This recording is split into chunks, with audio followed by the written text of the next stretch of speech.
Hello दोस्तों, स्वागत है आपका हमारे इस यूट्यूब चैनल पर। दोस्तों, बिहार अमीन की जो शॉर्टलिस्टेड आ गई है और जितने भी 19,000 कैंडिडेट हैं तो उन सभी का जो है अब एग्ज़ाम होने वाला है। तो एग्ज़ाम में अभी से लग जाइएगा और आइए आपके सवालों के जवाब हम यहाँ पे देंगे।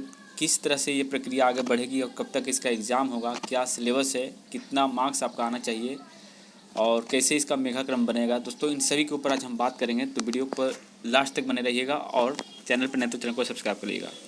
चलिए आइए दोस्तों, सबसे पहले इसका हम सिलेबस के बारे में बात करते हैं। तो ये है आपका पॉइंट नंबर 3 में हम लोग नीचे आएंगे।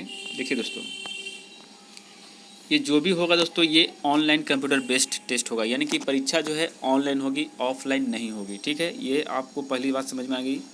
नंबर 2 दोस्तों, कि प्रतियोगिता परीक्षा में एक प्रश्न पत्र होगा जिसमें निम्नलिखित 2 भाग होंगे। ठीक है, यानी एक पेपर होगा जिसमें 2 भाग होंगे। पहला भाग क्या होगा दोस्तों, कि सामान्य ज्ञान, समसामयिक घटना, सामान्य विज्ञान और सामान्य हिंदी के 50 अंक के होंगे। यानी कि आपका जनरल नॉलेज जीके कह सकते हैं, उसके बाद करंट अफेयर हो सकते हैं, सामान्य विज्ञान यानी साइंस और सामान्य हिंदी के 50 क्वेश्चन होंगे टोटल मिला के। द्वितीय खंड में जो है सामान्य गणित यानी कि नॉर्मल गणित होगा 25 अंक का।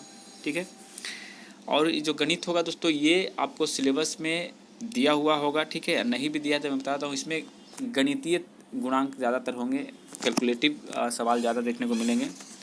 और वहीं बात करें साइंस की, तो नॉर्मल क्वेश्चन रहेंगे, साइंस के भी हो, हिंदी के भी हो और करंट अफेयर जो भी हो, सब नॉर्मल ही रहेंगे। आइए दोस्तों, नंबर 2 में बात करते हैं कि सभी प्रश्न इंटरमीडिएट स्तरीय वस्तुनिष्ठ एवं बहुविकल्पीय प्रकृति के होंगे।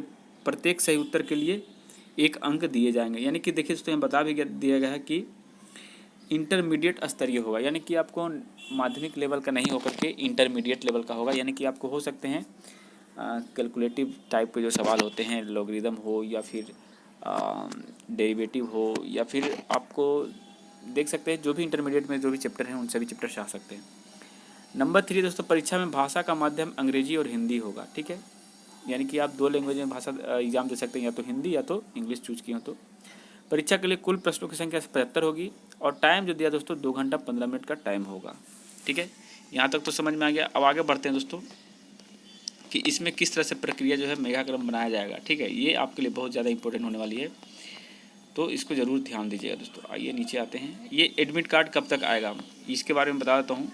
देखिए दोस्तों, ये जो आप देख सकते हैं कि 21 मार्च से लेकर के 25 मार्च तक जो है, इसको एक नोटिस में देखे होंगे कि ऑब्जेक्शन का टाइम दिया गया। यानी कि जिनकी मैंने कोई मैंने डाउट है जिनको इस वैकेंसी के लिस्ट पर, तो वो अपना जो है ऑब्जेक्शन इस तिथि में दे सकते हैं एक ईमेल आईडी पर। ठीक है, तो मेरे ख्याल से ये सिर्फ फॉर्मेलिटी निभाई गई है, इसका कोई असर नहीं होने वाला है इस वैकेंसी पर।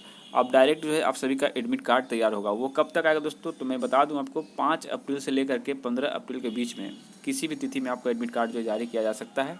और ये एग्ज़ाम भी लगभग 15 मार्च के आसपास ही या उसके थोड़े 1-2 सप्ताह बाद जो है इस एग्ज़ाम कंडक्ट हो जाएगा। यानी कि हर हाल में आपको जून का महीना जो आप देख रहे हैं दोस्तों, ये जून में आपकी ज्वाइनिंग होने वाली है। ये राम सूरत जो हैं आपके मंत्री हैं इसी विभाग के, तो उन्होंने साफ तौर पे कह दिया था कि जून तक इस बहाली को पूरी कर ली जाएगी। यानी कि दोस्तों, यानी कि आपके पास बहुत कम समय है, तैयारी अच्छे से करिए।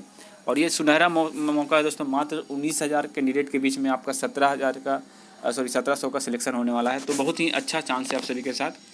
और इसमें से बहुत लोग जो है प्रेजेंट नहीं हो गए इस एग्ज़ाम में, इतना जान लीजिए, क्योंकि थोड़ी डिले कर गई वैकेंसी इसी कारण से।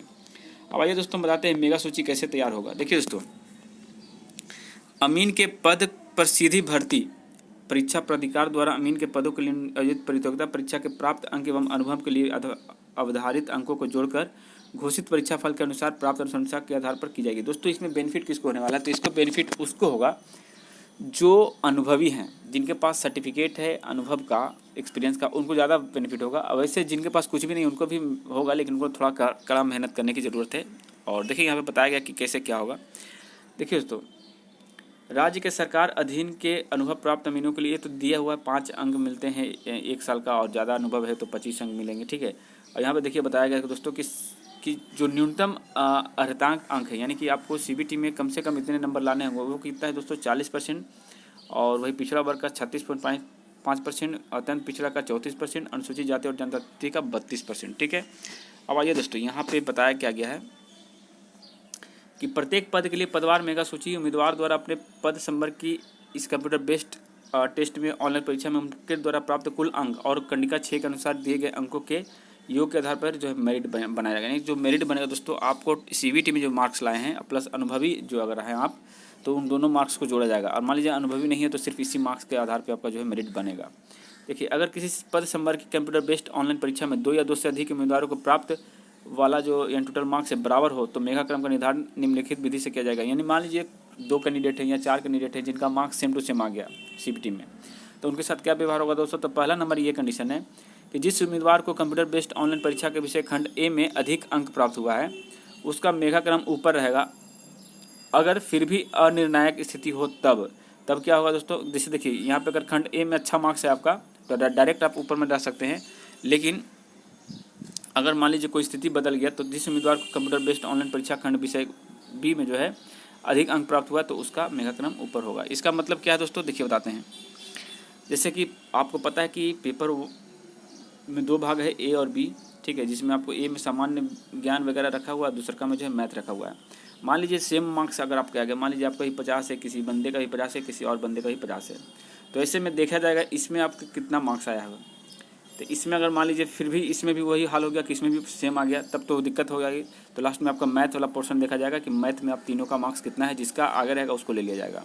और इसमें मान लीजिए ये भी नौबत नहीं आएगी तब जब इसी में मान लीजिए किसी का कम बेसी रहा तो इसमें भी आगे कर दिया जाएगा, यानी कि ज़्यादा प्रॉब्लम नहीं होगी। अगर इसके बावजूद भी स्थिति अनिर्णायक हो तो जिस उम्मीदवार की आयु ज़्यादा होगी उसको मेघाक्रम ऊपर रखा जाए। यानी मान लीजिए ये दोनों मैटर के बाद भी जो नंबर समान आ जाए, ऐसी परिस्थिति बन जाती है, तो उस सिचुएशन में जो आपको एज देखा जाता है कि जिसका एज ऊपर रहेगा उसी को जो है मेरिट में आगे रखा जाएगा। और देखिए दोस्तों, मेधा सूची में सम्मिलित उम्मीदवारों को उनके मेघाक्रम काउंसलिंग के लिए भी यानी इंटरव्यू के लिए बुलाया जाएगा। अब देखिए ये इंटरव्यू लिखा हुआ है लेकिन इंटरव्यू नहीं होगा, इसमें काउंसलिंग होगी। बिहार संयुक्त प्रवेश प्रतियोगिता परीक्षा परिषद बिहार के द्वारा पटना में बुलाया जाएगा और उनके मूल प्रमाण पत्रों की जाँच की जाएगी। इस काउंसलिंग या अंतर्वीक्षा में एवं प्रमाण पत्रों की जांच के उपरांत निर्णायक जिस उम्मीदवार को नियुक्ति हेतु योग्य समझा जाएगा उन्हें ही नियुक्ति चयन के लिए उपयुक्त माना जाएगा। यानी काउंसलिंग या फिर इंटरव्यू के समय में तिथि स्थान की जानकारी मेगा सूची में उस मिलित उम्मीदवारों को परिषद की वेबसाइट के माध्यम से जो है पूरा का पूरा मिलना चाहिए। और काउंसलिंग में शैक्षणिक योग्यता, अन्य संबंधी मूल प्रमाण पत्र, कंप्यूटर बेस्ड ऑनलाइन परीक्षा के निर्गत प्रवेश पत्र ये लाना अनिवार्य होगा। तो यही सब था दोस्तों। तो यहाँ पे परीक्षा शुल्क 700 350 दिया हुआ है, जबकि इतना तो नहीं था, ये बाद में आया था, ठीक है।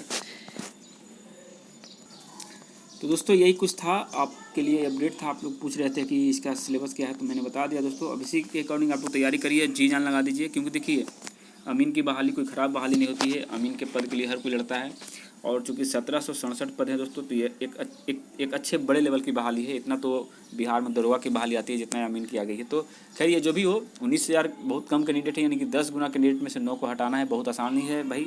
आराम से अब तैयारी करते रहिए, क्योंकि यहाँ पे ऐसा नहीं है कि पीटी कोई पास करके आए। यहाँ पे सब अभी जो है फ्रेश कैंडिडेट है, यानी कि इसमें कुछ लोग तैयारी नहीं भी कर रहे होंगे, कुछ लोग तैयारी कर भी रहे होंगे, कुछ लोग एकदम नहीं जानते होंगे, बस इसी तरह से फॉर्म भर दिए हैं। या फिर कुछ ऐसे भी हैं जिनका मेघाक्रम अब मान के चलिए जिनका 80% या 90% मैट्रिक में है, हो सकता है वो कहीं ना कहीं जॉब कर रहे हो या फिर कुछ और कर रहे हो, बस इसी तरह से फॉर्म भर दिए। तो जो भी हो तैयारी बढ़िया से करिए दोस्तों। तो वीडियो देखने के लिए धन्यवाद। जय हिंद, जय भारत।